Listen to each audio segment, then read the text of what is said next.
নমস্কার বন্ধুরা, স্বাদের খোঁজে ইউটিউব চ্যানেলে আপনাদের সকলকে স্বাগত। আজকে নিয়ে চলে এসেছি একটা বড় সাইজের লাউ। আর লাউটা দেখে একটা গানের কথা খুব মনে পড়ে গেল। স্বাদের লাউ বানাইলো মোরে বৈরাগী, স্বাদের লাউ। না না বন্ধুরা, লাউ আমাকে বৈরাগী বানাতে পারিনি, কিন্তু আমি কিন্তু তোমাদের বন্ধু, তোমাদেরই আছি।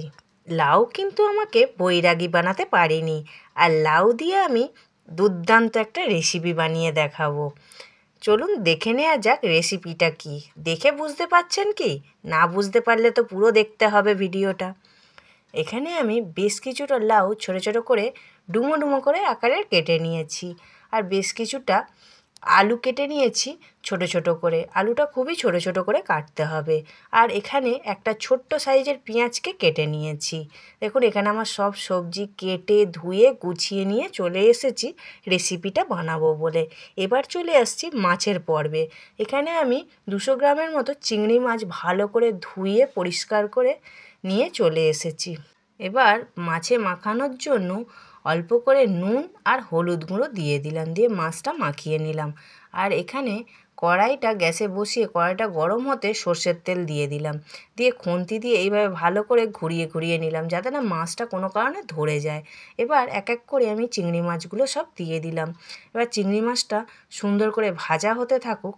আর যেসব নতুন বন্ধুরা আমার স্বাদের খোঁজে উইথ বান্টি চ্যানেল থেকে যে ভিডিওগুলো দেখছেন, যদি ভালো লেগে থাকে অবশ্যই বন্ধুরা একটা লাইক করে চ্যানেলটাকে ঝটাপট সাবস্ক্রাইব করে দিন। বলতে বলতে আড্ডা দিতে দিতে আমার এখানে চিংড়ি মাছটা কিন্তু ভাজা হয়ে গেল। ওটাকে আমি একটা পাত্রে তুলে রেখে দিলাম। ওই কড়াইতেই আবার বেশ কিছুটা সর্ষের তেল দিয়ে দিলাম। আর ফোড়নে দিচ্ছি বেশ কিছুটা তেজপাতা। তেজপাতাটা ভালো করে ভাজা হয়ে গেলে ওটাকে সাইড করে অল্প করে পাঁচ ফোড়ন দিয়ে দিলাম। পাঁচ ফোড়নটাও ভালো করে ভেজে নিতে হবে, একটা সুন্দর গন্ধ ছাড়বে।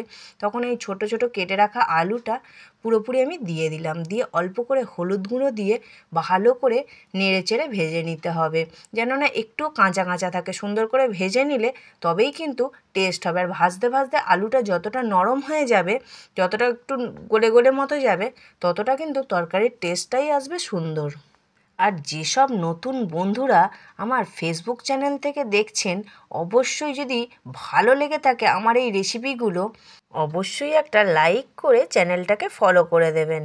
আর এখানে আমার আলুটা ভাজা হয়ে গেছে, ওপর দিয়ে আমি পেঁয়াজটা দিয়ে দিয়েছিলাম। পেঁয়াজটাও বেশ কিছুক্ষণ ধরে নেড়েচেড়ে ভেজে নিয়েছি। এবার মশলা কষানোর জন্য অল্প করে আমি জল দিয়ে দিলাম, পরিমাণ মতো নুন দিয়ে দিলাম, কেন আর নুন দেবো না, এখানেই পুরো ফাইনাল। আর হলুদ গুঁড়ো, লঙ্কা গুঁড়ো সব পরিমাণ মতো। আর চিনিটা একটু দিতে হবে, কেন লাউ তো খুব ঝাল ঝাল ভালো লাগে না, আর একটু মিষ্টি মিষ্টি ভালো লাগে, সে যতই মাছ পড়ুক আর যাই পড়ুক। এখানে আমার কথা বলতে বলতে মশলাটাও কিন্তু কষানো হয়ে গেছে। দেখুন আমার এখানে মশলাটা কত সুন্দর কষানো হয়ে গেছে। এবার যে ছোটো ছোটো করে লাউটা কেটে রেখেছিলাম, সেই লাউটাকে আমি দিয়ে দেব, দিয়ে এই আলু মশলার সাথে ভালো করে লাউটাকে কষিয়ে নেব। আর বন্ধুরা, যারা যারা আমার চ্যানেল থেকে এই ভিডিওগুলো দেখছো আর আজকের রেসিপিটা দেখছো, কেমন লাগছে অবশ্যই কিন্তু একটা কমেন্ট করে জানাবেন। আমার এখানে কিন্তু মশলাটা কষানো হয়ে গেছে, আর আমি অল্প পরিমাণে জল দিয়েছি। লাউ কিন্তু বেশি সিদ্ধ করতে যাবেন না, লাউ বেশি সিদ্ধ করলে একটা টক টক ভাব চলে আসে। ওই জন্য লাউ বেশি ভাজতেও নেই আর বেশি সিদ্ধ করতেও নেই। আমি কিছুক্ষণ বাদে এখানে ফিরে এলাম। দেখুন এখানে আমার লাউটা অনেকটা সিদ্ধ হয়ে গেছে, জলটাও মরে মরে গেছে। আর আলুটাকে একটু গালিয়ে গালিয়ে দিতে হবে, তবে একটা থকথকে মতো হবে। আর যতটা থকথকে মতো হবে, তত কিন্তু এই রেসিপিটা সুন্দর লাগবে। এখানে আমার অনেকটা হয়ে এসছে, জলও মরে গেছে, আর ভেজে রাখা চিংড়ি মাছগুলো আমি দিয়ে দিলাম। হ্যাঁ বন্ধুরা, ঠিকই ধরেছেন, এখানে আমি বানাচ্ছি লাউ চিংড়ির ঘন্ট। এবার ভেজে রাখা চিংড়ি মাছগুলোকে আমি দিয়ে দিলাম, দিয়ে একটু খুন্তি দিয়ে চেপে চেপে দিলাম, যাতে একটু জুসটাও ঢোকে আর চিংড়ি মাছের স্বাদটাও তরকারিতে ছড়িয়ে দেয়। এবার আবারও কিছুক্ষণ বাদে খুন্তি দিয়ে এইভাবে চেপে চেপে দেবো। দেখুন এখানে আমার কত সুন্দর থকথকে মতো হয়ে গেছে। যখন হয়ে আসবে নামানোর আগে একটুখানি গুঁড়ো গরম মশলা দিয়ে দিলাম, দিয়ে ভালো করে বেশ কিছুক্ষণ ধরে এরমভাবে নাড়িয়ে নেব, নিয়ে গ্যাসটা অফ করে দিয়ে বেশ কিছুক্ষণ চাপা দিয়ে রেখে দিতে হবে।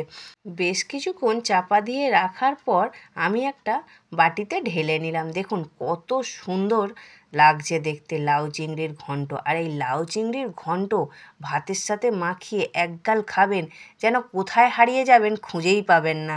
আজকে বন্ধুরা লাউ চিংড়ির ঘন্টর রেসিপিটা কেমন লাগলো অবশ্যই কিন্তু একটা কমেন্ট করে জানাবেন। আবারও দেখা হবে নিত্য নতুন অন্য স্বাদের রেসিপি নিয়ে।